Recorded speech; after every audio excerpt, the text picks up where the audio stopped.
E aí galera, beleza? Estamos aqui de volta para gravar mais uma aulazinha hoje sobre sistema respiratório. Fiz uma pequena enquetezinha lá no canal, foram não muitas respostas, mas as respostas pediram que nós continuássemos nesse modelo de aula em que eu apresento na televisão e eu fico aqui do lado, né? Acho que vocês gostam de me ver, é isso daí, né? Hoje eu estou tentando gravar num horário diferente para ver se a gente não tem aquele reflexozinho e conseguir uma televisão um pouco maior para ver se aí a imagem fica mais bacana para você que está assistindo. O tema da aula de hoje é sistema respiratório. Galera, num momento como esse, acho que nunca falou tanto de sistema respiratório como nesse momento. Né? Nós estamos aí vivendo uma pandemia de um vírus que ataca o sistema respiratório, causando grandes dificuldades respiratórias nos casos mais graves da doença, tá certo? E quando a gente fala de sistema respiratório, portanto, nós temos que analisar quais são as suas funções. A primeira função é a troca gasosa entre oxigênio atmosférico e o gás carbônico que nós produzimos graças ao nosso metabolismo celular.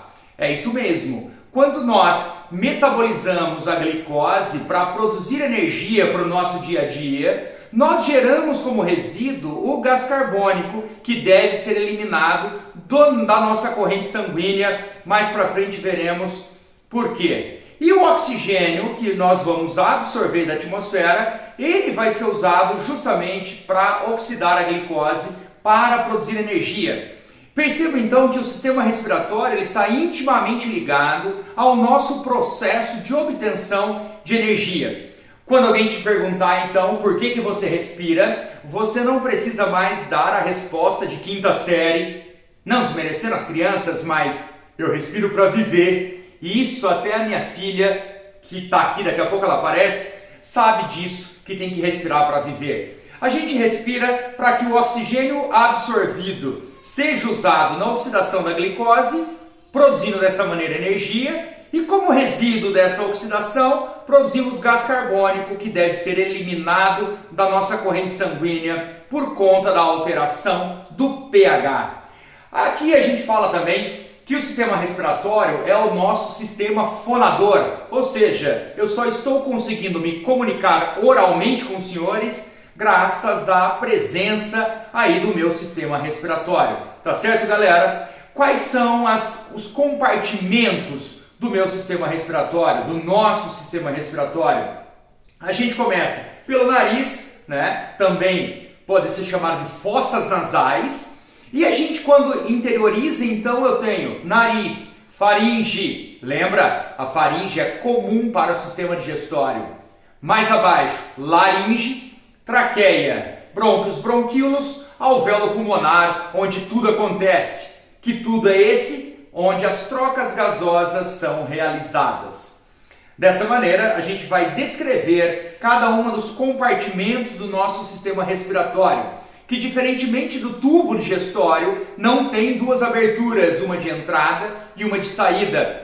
Tem apenas as aberturas nasais, que é por onde entra o ar e por onde sai o ar. Sim, você também pode respirar pela boca, apesar de não ser o ideal, não ser o adequado. Vamos lá, vamos começar então pelo nariz, né? Vamos começar pelo nariz, mas antes de começar pelo nariz, aqui temos um desenho esquemático de todo o nosso sistema respiratório, desde lá da cavidade nasal até os alvéolos pulmonares que formam os nossos pulmões. Agora sim, o nariz, a nossa cavidade nasal. Sim, o nariz ele tem por função a captura da atmosfera terrestre, onde contém o oxigênio que nós vamos precisar.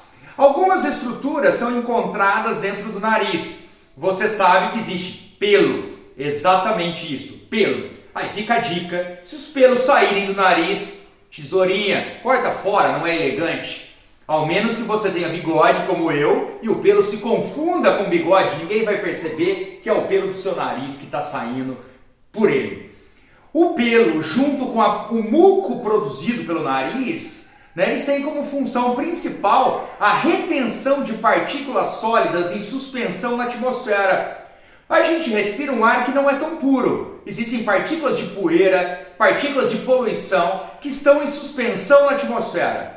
E quando elas entram pelo nariz, Esses pelos e esse muco têm a função de reter essas partículas, impedindo que elas cheguem até os nossos pulmões. Por isso que quando você está resfriado, o seu sistema respiratório já está um pouco comprometido, aumenta significativamente a produção de muco, para que haja uma maior retenção dessas partículas em suspensão da atmosfera. Primeiro item. Segundo item, nós temos lá a adenoide, lá no finalzinho da fossa nasal, da nossa cavidade nasal. A adenoide, ela tem a mesma função das nossas amígdalas, aquela que fica na nossa garganta. Ela pertence ao nosso sistema imunológico. Principal função é a retenção de micro-organismos que têm uma facilidade imensa de acesso por essa via, que é a via respiratória. Essa adenoide, portanto, algumas pessoas têm alguns problemas respiratórios e ela vai inflamando, aí alguns médicos recomendam a sua retirada cirúrgica, igual é feita muitas vezes com as amígdalas. Eu não tenho as minhas há muito tempo, tá certo?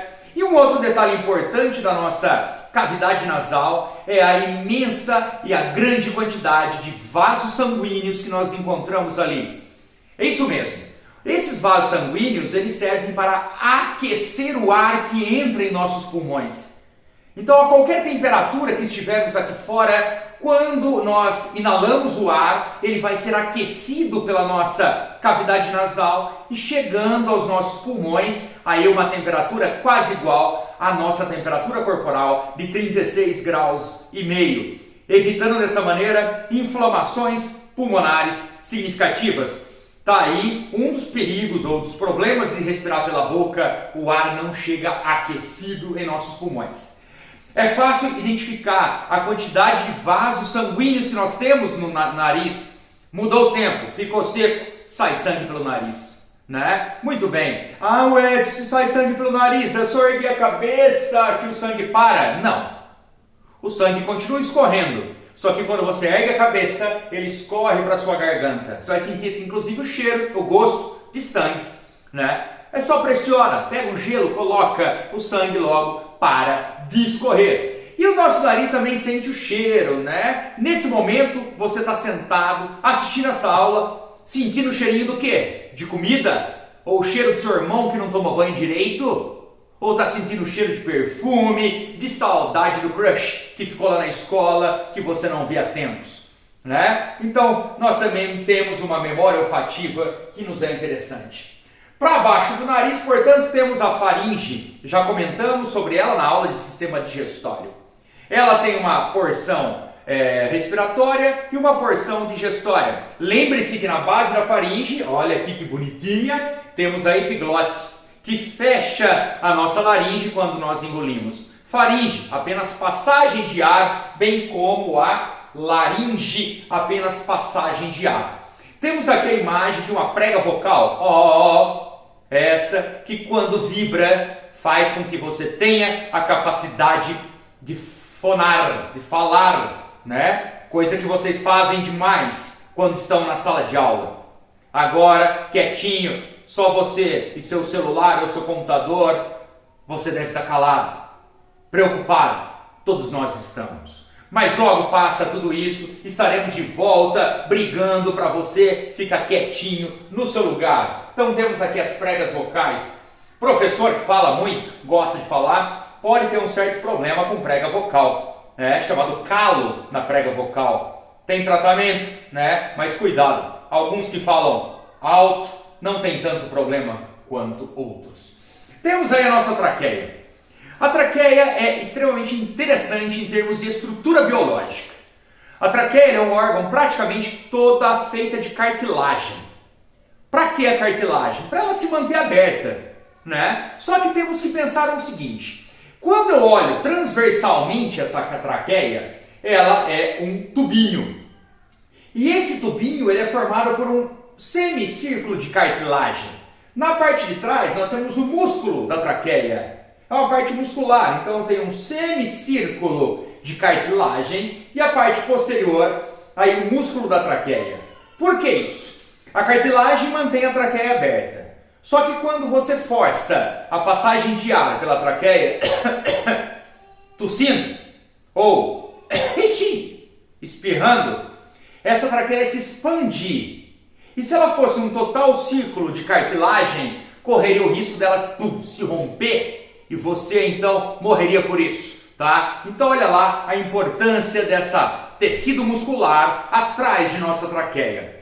Quando eu analiso microscopicamente a nossa traqueia, revestida a parte interna, nós temos um tecido epitelial ciliado. E esses cílios se movimentam. Olha que lindo! Porque o muco que nós produzimos, ele pode descer pelo nosso trato respiratório e começar a encher os nossos alvéolos. Esses cílios do movimento ascendente faz com que esse muco que desça volte para a nossa garganta. De vez em quando a gente engole ele, dá uma pigarradinha e ele sai. Terminamos de sair. Caso você fume, não importa qual seja o cigarro, o que importa aqui é a fumaça quente que você coloca para dentro do seu pulmão, vai lesionando essas células do tecido epitelial ciliadas, que com o tempo perdem a função de recolher esse muco.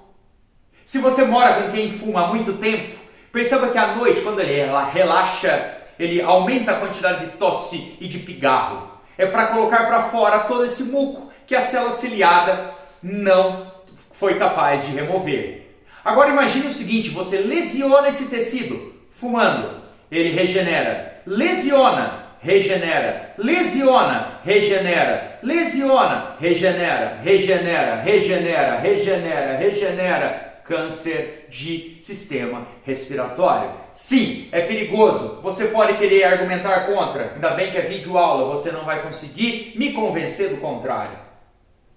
Chegamos nos brônquios e bronquíolos, que são as ramificações da traqueia. Primeira ramificação, os brônquios, que são 2, um para cada pulmão, e os bronquíolos, que são as ramificações dos pulmões, dos brônquios, e finalmente nós chegamos no alvéolo pulmonar, que é uma bolsinha extremamente irrigada, cheia de vasos sanguíneos, onde ocorre o principal evento do sistema respiratório, que é a hematose. Hematose nada mais é do que a troca de gases entre o ar atmosférico que entrou no meu pulmão e o meu capilar sanguíneo que envolve esse alvéolo. Para que ocorra essa hematose, portanto, é necessário que haja uma diferença de concentração entre esses dois gases. Por exemplo, para que o oxigênio que está em maior concentração no alvéolo atravesse a membrana e entre no capilar, é preciso que a concentração de oxigênio no capilar seja menor que a do alvéolo. Em contrapartida, o contrário também vale.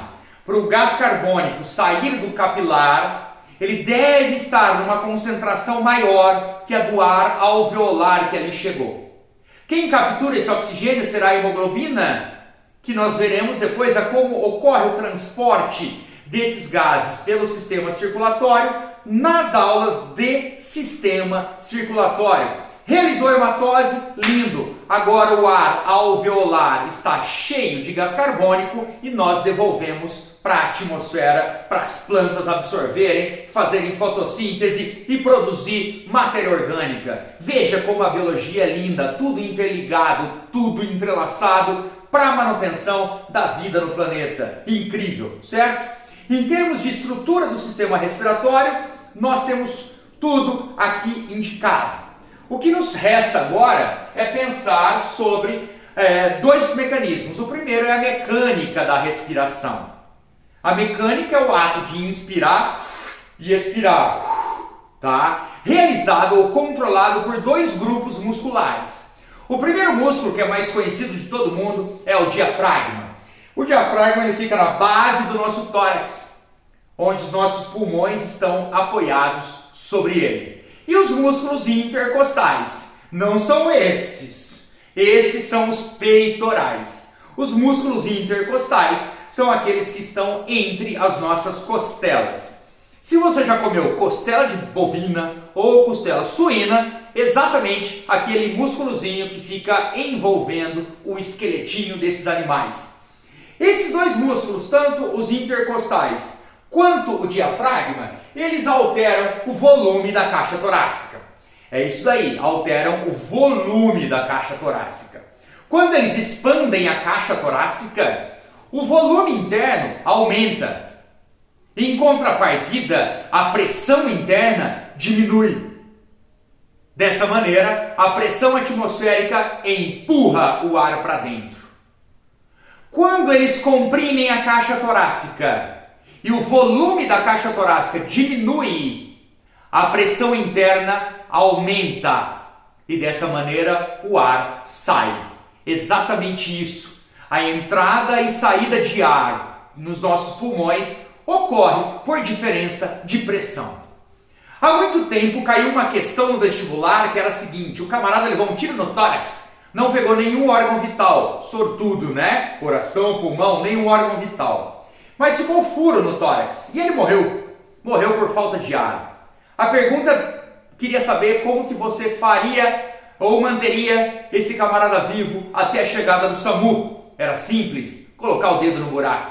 Por que ele morreu? Porque o furo igualou a pressão externa com a pressão interna. Dessa maneira o ar não entrava. E quando você tampa o furo com o dedo, você permite mais uma vez que ocorra a diferença de pressão entre o meio externo e o meio interno. E dessa maneira o ar volta a entrar e sair. Talvez você se lembre quando você estava criança pequena lá no colégio de ensino fundamental e o professor havia te pedido para fazer um modelo numa garrafa PET em que você colocou o canudinho, uma bexiga, outra bexiga, puxa a bexiga, né? Aquela é a maior demonstração de que isso é verdade. Tá certo, pessoal? Então agora, finalizando a aula, a gente vai tratar do controle do ritmo respiratório. Ou seja, com que velocidade eu respiro? Quando eu estou em repouso, devagarzinho. Quando eu estou em atividade física, rapidão. Então percebam aí que interessante. É evidente e mais comum eu pensar que quando eu estou em atividade física, eu preciso de mais oxigênio. É claro, eu preciso de mais energia. Só que veja bem, quanto mais energia eu preciso, mais glicose eu oxido, mais gás carbônico eu produzo. Mais gás carbônico eu produzo. Esse gás carbônico, antes de ser eliminado, ele está na minha corrente sanguínea. Na minha corrente sanguínea, esse gás carbônico vai reagir com a água lá presente, produzindo ácido carbônico. É claro que ele também pode se dissociar em bicarbonato, mas vamos pensar na questão do pH. Quanto maior a concentração de gás carbônico, maior a produção de ácido carbônico, mais o meu pH cai. Existe um mecanismo de observação desse pH sofrendo alteração. E o nosso bulbo, que pertence ao meu sistema nervoso central, identificando as alterações de pH, faz com que eu aumente ou com eu diminua a velocidade com que eu respiro. Esse é o nosso mecanismo involuntário. Eu sei que voluntariamente eu consigo controlar temporariamente o meu sistema respiratório. Eu posso prender a respiração agora, por exemplo. Mas eu não fico por muito tempo, justamente por conta desse controle involuntário. Gás carbônico, cai pH, preciso respirar. Muitos mergulhadores de apneia, são aqueles que mergulham sem nenhum tipo de aparelho, eles fazem, antes de mergulhar, a hiperventilação. Ou fica tonto. Por quê? Porque você elimina uma quantidade muito grande de gás carbônico e você eleva o pH do seu sangue. Então nós temos na elevação do pH do sangue uma alcalose sanguínea, diminuição do pH sanguíneo, acidose sanguínea. Tá ok? Nós temos outro mecanismo de controle de pH do sangue associado ao sistema excretor. Beleza? Também teremos oportunidade de discutir isso em breve. Tá certo, pessoal? Nós vamos terminando essa aula por aqui, né? Espero que você tenha aproveitado. Lembrando que nós estamos gravando essas aulas para os alunos de ensino médio que estão num momento difícil em casa e precisam continuar com seus conteúdos. Forte abraço, beijo no coração. Espero, que vocês tenham aproveitado ao máximo essa aula sobre sistema respiratório. Abraço!